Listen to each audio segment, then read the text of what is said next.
Hello everyone, welcome to the Microfluidics module for this workshop. This is going to be the outline for our presentation, or my presentation I should say. So first of all, we're going to talk about what microfluidics is, why do we use microfluidics, or why is it important for a lot of research that is done these days.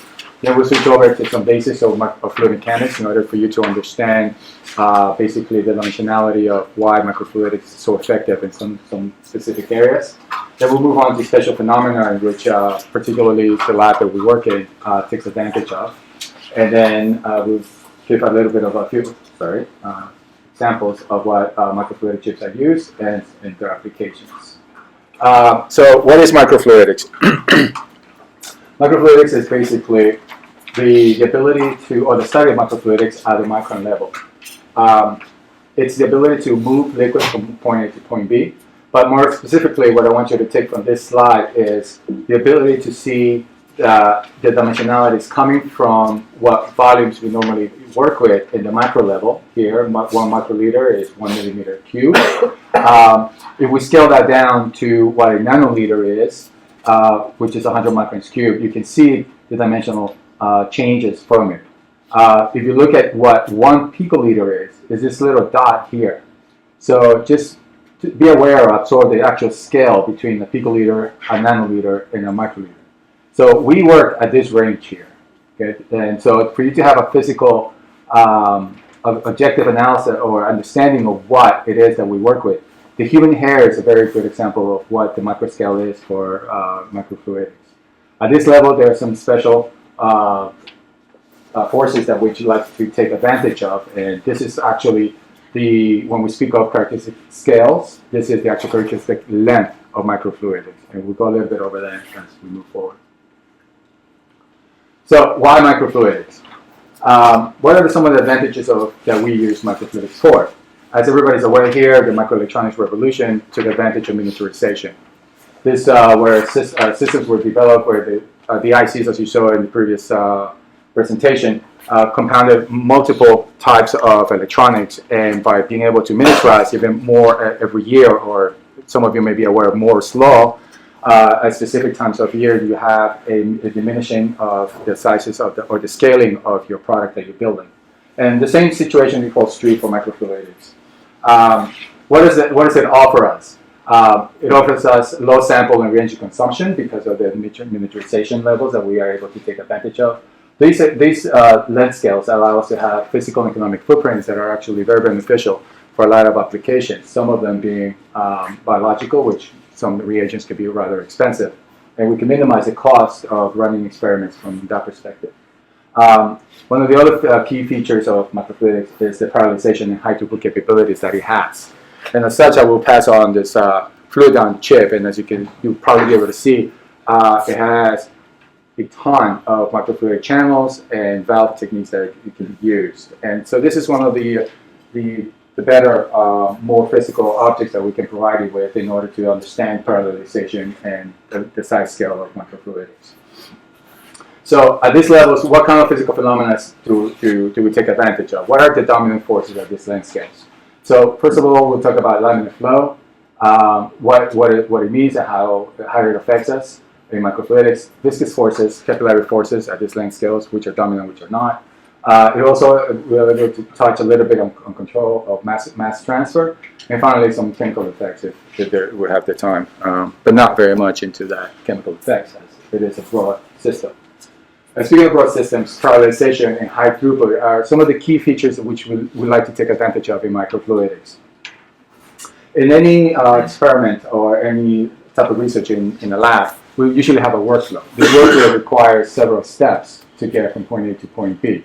If you're looking to specifically identify a nanolite, for example, the first thing you will have to do is you'll have to take a sample prep, extract the molecule that you want to look at, amplify it, just in biological purposes. Perhaps you'll have to also purify it. Then, if you'd like to have some controlled chemical reactions to understand its understanding, you'll have to use that as well. And you'll have to functionalize by making the chip or the material biocompatible. And then finally, you would like to be able to detect what it is that you're interested in. This workflow requires multiple steps, multiple people to run this experiment, which all can be encompassed in what we normally understand as a lab, right? So we have very large and very expensive pieces of equipment. The key feature for microfluidics, or the key goal, is to be able to miniaturize all the systems and make them less complex, more user-friendly, and parallelize. And we can put that all in one chip. The parallelization of this outfit into a multiple parallelization of chips running maybe hundreds and thousands of it simultaneously would enhance the ability of us to detect multiple analytes or generate a lot of high throughput if we want to identify certain situations, so analytical situations in biology, for example. So after we understood what microfluidics and why we want to use microfluidics, we'll move on to some of the basics of what transpires in a microfluidic system. There are two laws that we're mainly concerned with in fluid mechanics. One is the law of conservation of mass, which means basically that as a function of time, the mass in the system, if you have a control volume, the mass in the mass does not change. So what this means basically in layman's terms is that matter cannot be created nor destroyed. So the system starts with a fixed amount of volume and it ends with a fixed amount of volume. The conservation of momentum is basically essentially the same, except that we're interested more in an object's mass times its energy. Why is this important? Because we need to maintain momentum, and we are in the business of moving liquids from point A to point B. So we're interested in how this variance, when we apply this pressure on the fluid, how it changes the behavior of the fluid. So that's the key thing. So in order to understand and model these behaviors, we need to make two assumptions. One is incompressibility, which means basically that if I apply a pressure to my system, the density of the liquid does not change. So that's what incompressibility means. We also make the assumption of no state boundary conditions, which means that anything, a liquid touching any surface, has a zero velocity at that interface. Okay, we'll go over some of these things as we move along. So let's talk first about some basic properties of liquids. Usually when we talk about liquids, we talk about the two main categories of them, which are Newtonian and non-Newtonian fluids. Newtonian fluids are actually, everybody's pretty much aware of them. It's oil, air, water, just to mention a few that everybody's comfortable with. Non-Newtonian fluids, however, are some specific types of fluids that behave quite opposite to what Newtonian fluids. Here, this is a ketchup bottle where most of us have actually had the experience where we try to pour some ketchup on our plate or dinner plate or whatever, and initially you shake it once and it doesn't flow, you shake it twice, it doesn't flow, and third shake usually, or fourth, then half of the bottle spills over. So this is what the Newtonian fluid behavior is the change of viscosity of your liquid when a force is applied. So viscosity is the resistance to flow. If I apply a force to a non-Newtonian fluid, I change its viscosity in order for it to flow. Okay? So this is the difference between these two. Once you have the fluid flowing, what kind of fluid profiles am I looking at? What is it doing? What is its behavior?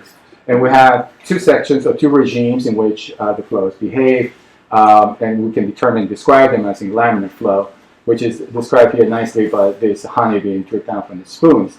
We see that the flow is very smooth. You can see its interface very well with air, and it's not chaotic. Whereas in turbulent flow, it's the opposite. It's stochastic and it's chaotic, and we'll talk more about these in the next few slides. First, we're going to talk about Newtonian fluids. What is it about Newtonian fluids, and what is interactions, and how do we understand it? First of all, let's understand that it has a linear relationship between strain and stress. The viscosity is independent of the strain and stress, as is demonstrated by the behavior of certain liquids at certain temperatures. It's a linear situation here, and as I mentioned earlier, viscosity is the reluctance of the liquid to flow. So this is a surface, and I apply a force in the x direction. You can see that it creates a velocity profile in the y direction. So it has a zero or close to 0 point velocity at the interface between the wall, or in our case, microchannel, and the fluid. Okay, so we create this velocity profile, and this is basically your shear stress here, and your viscosity times the rate of stress in the y direction. This is a linear response to behavior, and which is a behavior of all Newtonian fluids. Now, non-Newtonian fluids actually have, there are two types of non-Newtonian fluids, just to mention in this case, shear thickening and shear thinning. It has a nonlinear relationship with shear stress and shear strain as opposed to the Newtonian fluids. Some of the examples are paint, are blood, ketchup, as we mentioned, cornstarch. And I'm going to give you an example in this movie of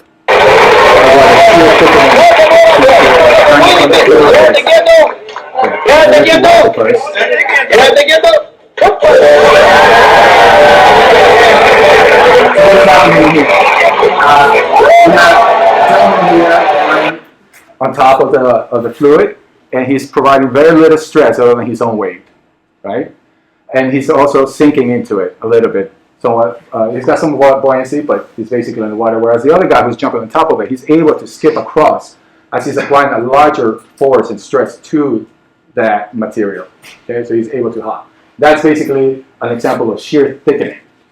Shear thinning is the opposite, and it's basically what blood does in our system.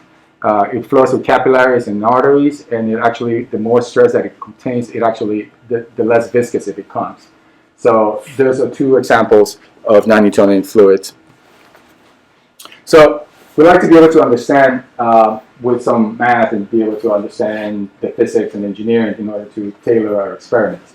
So the Navier-Stokes equation is the principal equation for fluid mechanics. It basically equates inertial and density forces. And if we are able to add a constant, which is basically here in the way of a Reynolds number, to the inertial part of the equation, we actually can understand what the inertial terms of the equation are in relation to the viscous terms.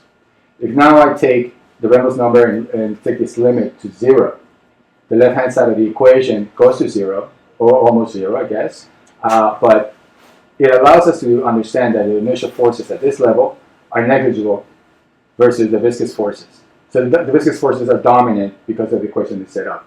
When the limit of Reynolds number goes to 0, that is called or known as the Stokes equation, which is very useful in microfluidics. And this is basically the regime on which we operate mainly. So the Reynolds number, in essence, allows us to understand the interplay between inertial forces and viscous forces. And this is very important in order to understand, for us to understand what is transpiring in our system, depending on many types of applications that we like to pursue. But what else does the Reynolds number tell me? It's one of the most important numbers. It's highly utilized, but it has a little more definition to it. The Reynolds number is identified by the liquid density over the viscosity. And I'm mentioning these two mainly because, as we mentioned earlier, we work mainly with Newtonian fluids. So we have incompressibility in the form of the density.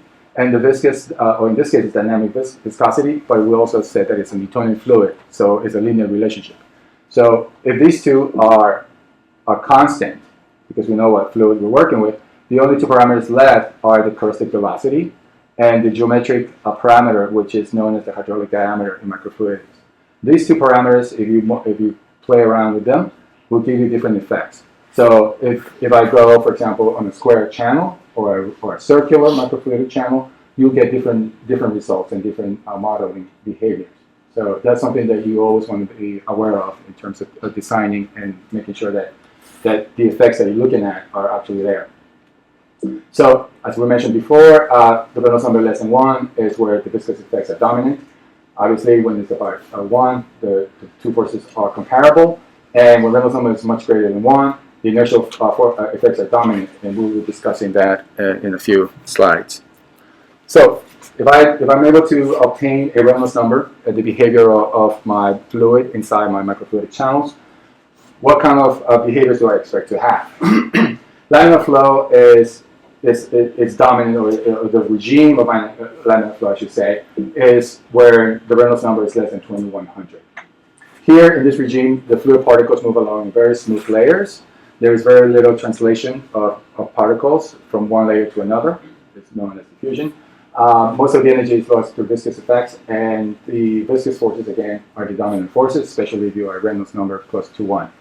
On the other hand, when you reach Reynolds number of greater than 4,000, you're now in the turbulent regime, which is where you get a lot of mixing and you get a lot of irregular paths in your fluid system. And here, inertial forces are the dominant ones. The Reynolds number is, in essence, a measure of your flow turbulence, depending on where you are and how you can achieve high velocities. For microfluidics and our purposes, we normally work way below this number, obviously, and it creates laminar flow, and this is due to the dimensions that we work with, that the specific length scale that of a hair, and this is the equation that we just described earlier. So here we have a video, and I'll show you in a minute, of a transition from laminar to turbulent flow. So the schematic here shows the stratified movement of the layers of the liquid or the fluid particles. They're orderly and they move in a parabolic manner. Whereas in turbulent flow, you have very erratic movement in stochastic and chaotic flow. And so here we start off with a laminar flow. So basically your velocity is quite low. And as you increase the velocity, you start going to transition the stages where the flow lines become irregular. And as you continue to increase the velocity of the dye inside this fluid, you start to see that it becomes quite chaotic to the point where it actually creates a diffusion process, or in this case, it's actually convective, but it fills up the entire channel just about.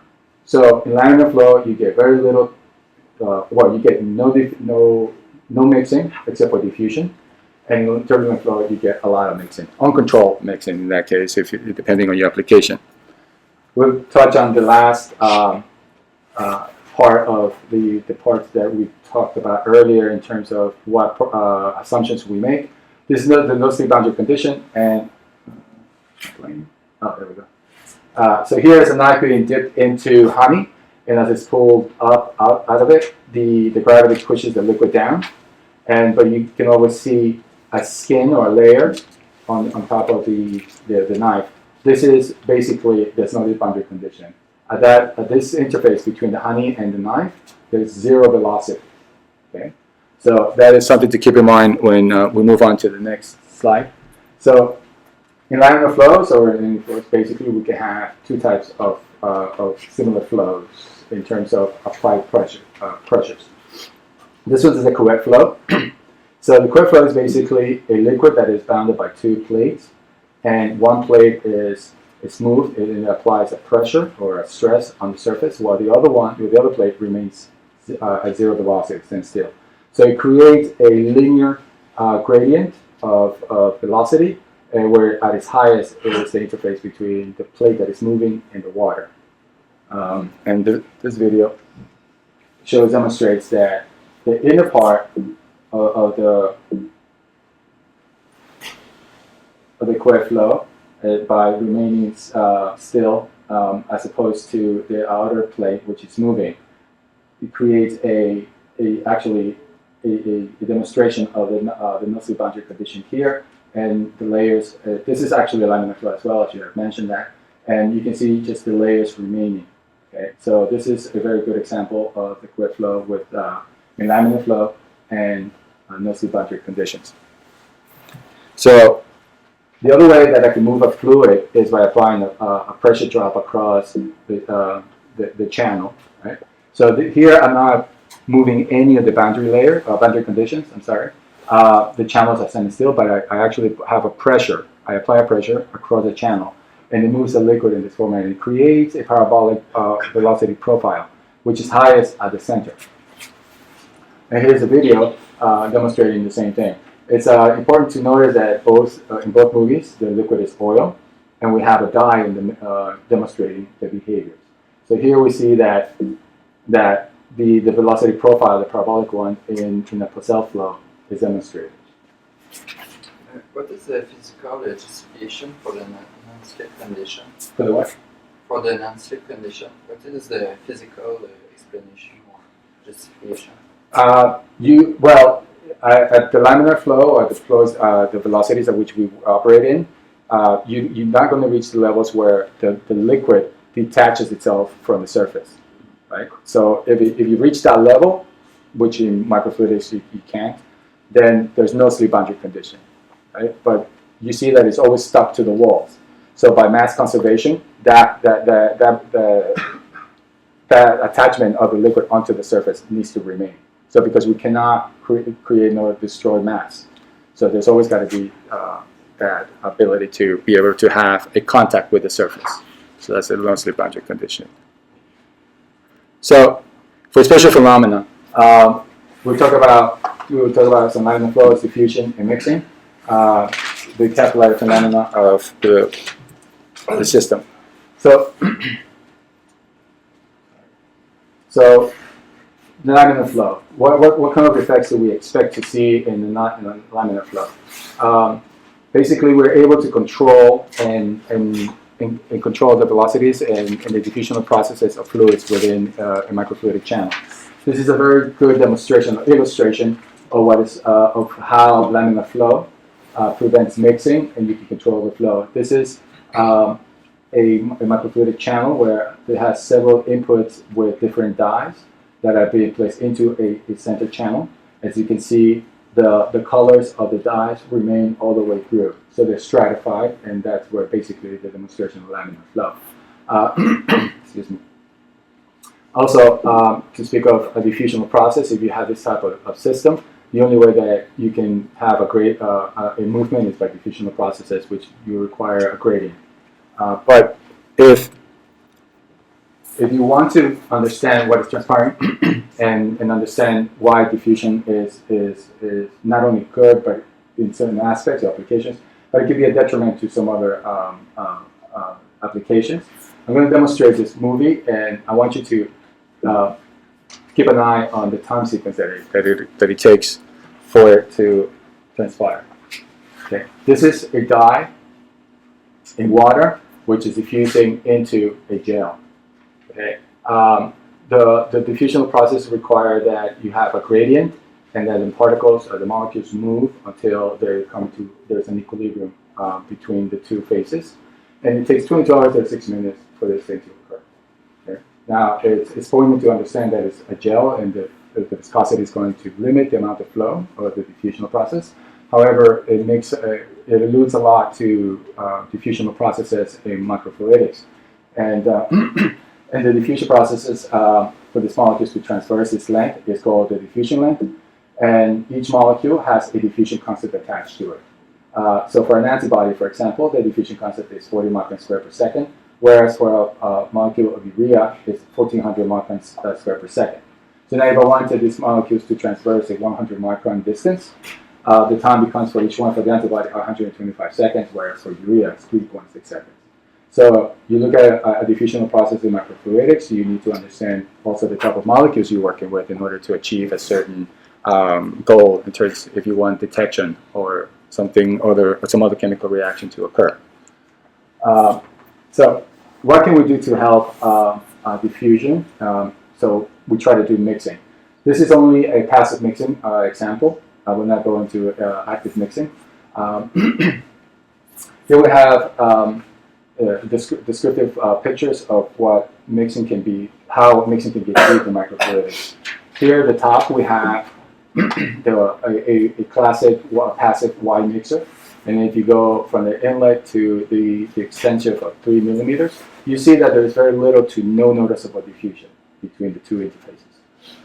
Whereas when you have a Tesla mixer, which is a system where you include obstructions or objects to break up the flow profiles, because it's laminar flow, so you want to be able to break up the flow lines and create some sort of mixture. You can do this. So you can see that there is some enhanced mixing, but not as much as when you have an obstruction mixer, where you have multiple systems apply or obstruction obstacles, which create or enhance the mixing. So these are some of the ways that we can change the mixing or the diffusional processes within microfluidics. So we have diffusion, and then we have mixing. How can we take advantage of this? So this is a circuit, microfluidic circuit, where we can actually create a gradient Gradients are very, very important, especially for biochemists or in studies of cells. In this particular circuit, what we have is 3 inlets that we put in 3 different types of dye. And they are placed in different orders to be able to partition itself and diffuse through it. The serpentine channels allow for a longer diffusion of residence time, allowing things to mix a little better, and then they all converge into a final outlet. And as you can see, there is more variance of color, describing that there is a gradient here. And this can be very useful for studies of single cell behaviors in chemical gradients. This experiment will be done here in the lab for the course. So now we move next to capillary phenomena and surface energy. We all know that plants and trees, and everybody understands this from elementary school, that there's capillary force being active. This is how trees are able to pump water from the top to the bottom. Sorry, from the bottom to the top. So this is a schematic demonstrating basically a water reservoir, and where a capillary has been placed into it. And we see that there's some water elevation occurring on it. So what is going on here? First of all, here the pressure, we can see that the pressure drop across is the density of the liquid times gravity, and some characteristic height that the meniscus will travel. However, at the interface between the water and the, I guess, air, you create a contact angle, which is the capillary pressure. This is determined by the contact angle between the type of material, or the capillary, and the liquid, and it's an inverse function of its radius. If we equate these two, I should say that this is obviously a static condition. If we equate these two, we can get the height of the column at which this meniscus will rise. So the take-home advice here, or information, is basically to be able to understand that the contact angle and the radius of the capillary will determine how high the meniscus of the liquid will rise. So what allows it to rise against gravity? We call it surface tension, and it's a property of the cohesive molecules of the liquid. They're attractive forces, and they're mainly propagated along the surface of the liquid. If you have an interface, the surface tension is created between the molecules on the surface of the liquid with the next with a different material, to put it more descriptively. So you create an interface, and the cohesive forces are specifically at the surface.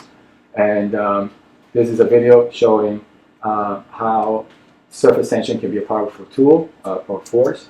Here we have a very light gillette or razor, which it needs an extra force to overcome the surface tension in the sinks.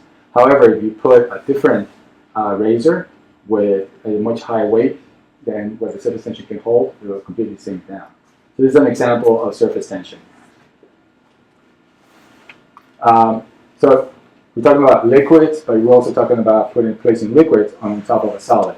So if you have adhesion and cohesion forces, the balance between these two forces will actually allow you to identify what the contact angle is of that droplet onto the surface. And this is a way of measuring liquid-surface interactions. Here in these pictures we have PDMS and droplets being placed on the PDMS. PDMS is a highly used material in microfluidics, and it's usually it's mainly hydrophobic. So the interaction of this droplet into the PDMS on the hydrophobic creates a very angular situation for the droplet. So its contact angle is very high, and this is where the cohesive forces are dominant. Whereas if we plasma treat the PDMS and turn it hydrophilic, the adhesive forces take over, and spreading and wetting occurs at the surface of the PDMS. So how can we utilize these forces? We talked about surface forces, we talked about capillary forces, and wettability. This is an example of what we are looking at into capillaries. Basically, this is a function of the diameter of the channels, which are very small, proper wetting conditions or contact angle of the liquid with the substrate. This is PDMS, and we can see that the liquid readily flows within it, and it's self-propelled, so it doesn't require any external force to move it from point A to point B. Okay, so this is a very useful tool for microfluidics, and this is also going to be part of the workshop. Okay, so now that we have an understanding of some of the forces that are applicable in microfluidics and dominance, let's talk about a little bit of the applications and devices that are utilized in. Some of you may be aware of ELISA, some may not be, so I'm going to explain this a little bit. ELISA is the ability to capture antibodies, and by capturing antibodies, you can determine the concentration in a specific analyte. ELISA is a sandwich type assay, which means that you first have to immobilize an antigen in between two antibodies, the capture antibody, which is placed at the substrate, and sequentially pump or flow over a fluorescently labeled detection antibody. This is a very, very powerful tool because it allows you to identify specifically the amount of antigen that you're looking at, or the analyte in your sample. So because it requires two antibodies to detect it, not just one. So once we have this, what can we do? How can we utilize microfluidics to enhance this property?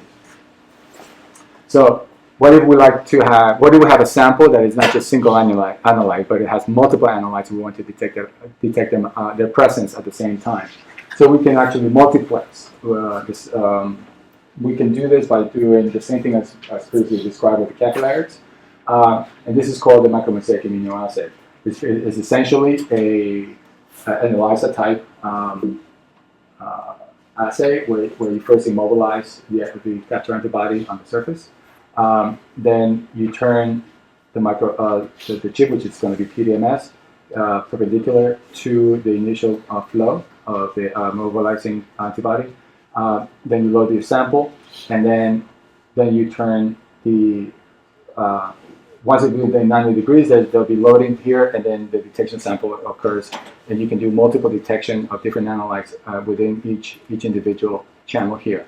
Once you're done, you can remove the PDMS, and you can have the cross sections of the flows of particular areas, and you can have a readout signal, where this is basically what you'll be able to determine with this micromosaic system.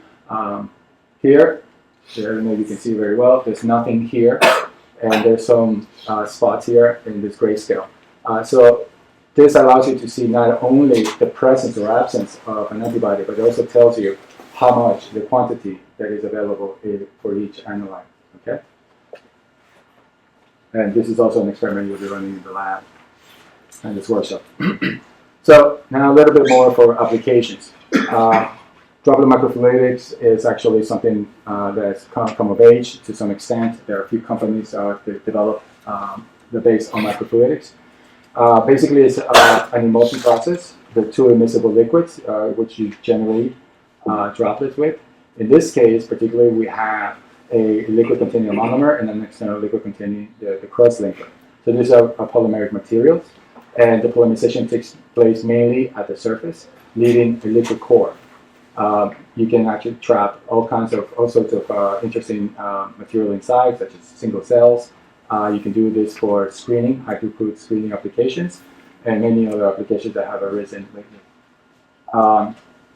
We make use of microfluidics because it allows us all the forces that I did not really talk about much because it's beyond the scope of this presentation. But you can take advantage of the physical forces to be able to separate circulating tumor cells or cancer cells from a blood sample from a patient, for example. So this is called a spiral microfluidics, and it separates cancer cells from blood, and it operates normally at a Reynolds number greater than 100. So we're still within the laminar flow, but we're way above what the inertial versus viscous forces dimensions that we talked about earlier. So inertial forces do play a role here, okay, but it's not a dominant force as well. Okay, so that's to keep in mind. We can also do in vitro modeling and understanding of what that happens at the molecular level because we have the same or similar length scale as you do in microfluidics. So we would like to take advantage of that. So in this case, epithelial and endothelial membrane cells were seated on a membrane. Well, they were separated by the membrane, but they were seated on a microfluidic channel. And mechanical and stress stimuli were processing it to mimic. Sorry, these are lung cells, and so the stresses were to mimic a breathing apparatus, and to see how these cells behave or adhere to the system based on all these mechanisms and stresses. The take-home message here is that we can mimic a lot of these in vitro behaviors in microfluidics because they have relative scales to biological systems. This is not just many researchers have actually gone beyond this organs on a chip, and now lungs. Now there's like livers, stomach, all kinds of organs on the chip. So microfluidics has lent itself to opening up a major road into understanding biological and microfluidic systems, whether it's chemical, biological, or I guess even cell physiology studies have been done and taking advantage of the microfluidic forces at this scale level. Floor is now open for any questions, and thank you for your time.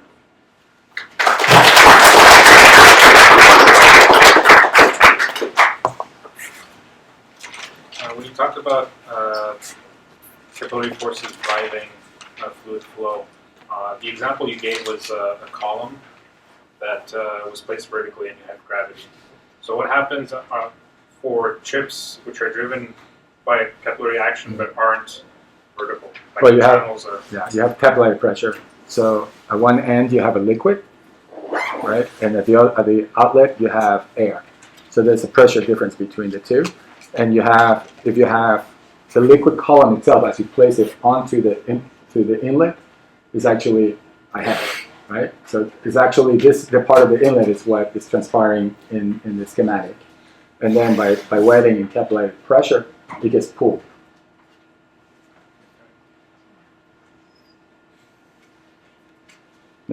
Is there a consensus in literature or based on your experience on when the transition occurs from laminar to turbulent?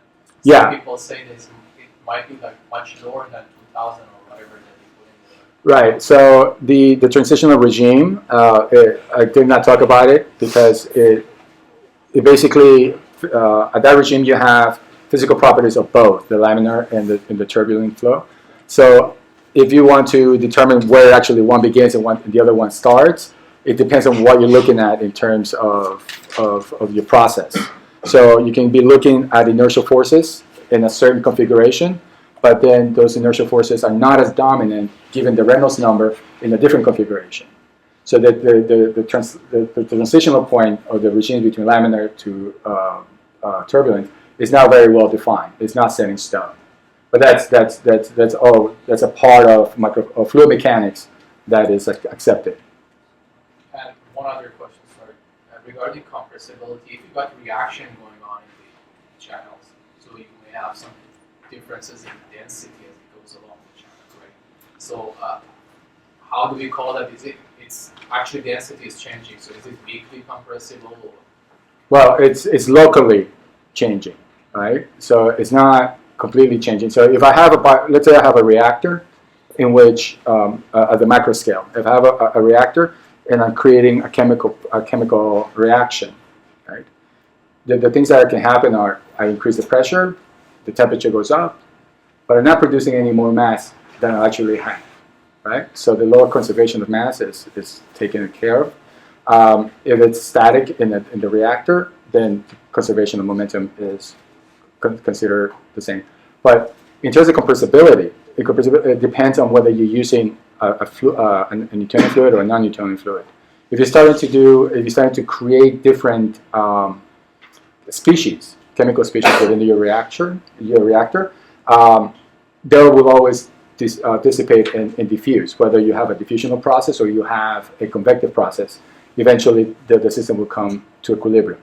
So we always look at processes at equilibrium, right? So the transitional points can be locally change the incompressibility of the liquid or the system, but once you reach equilibrium, steady state, then it all has to be the same, right? So the rule still applies. Is the diffusion mic you were talking about, does that depend on whether you're flowing, like when you have two different solutes or whatever flowing in the same channel, but they were separated? Is that So diffusion is no movement of liquid, of the bulk liquid. Okay, so if I have two liquids, just like what I showed later in the slides where there was mixing, that's convective force. But there is diffusion processes as well. So you can actually look at other numbers, like the Couette number, for example, and determine whether the diffusion or the convective forces are dominant. Right? What I showed was pure diffusion, so it's just concentration gradient. And just one question on microfluidics in general. I heard that that air bubbles can cause problems. So how do you not run into them? That's a very good question because it's always been an issue, air bubbles, right? You make sure that, so there's little techniques that you learn. First of all, you design your channels properly. So you don't want to have sudden abrupt apertures where air can be trapped, because as you load your liquid is actually displacing air as it moves down the channel, right? So if you have broad, wide openings, air can be trapped in the corners, right, or at specific curves. So that's one of the things that you do. You design your system or your channels properly. So you taper them or you give them curvatures. You don't make 90-degree angles. Secondly, you have proper wetting conditions. So your material in which you're creating your channels have to be wettable. So the more wettable they are, the easier it is for the liquid to flow out. The air to be pushed out. And obviously, you want to be able to load certain volumes at specific control velocities. You don't want to just squash it in. But these are the things that you learn once you get into the business. Yeah, but it's a good question, the air bubbles.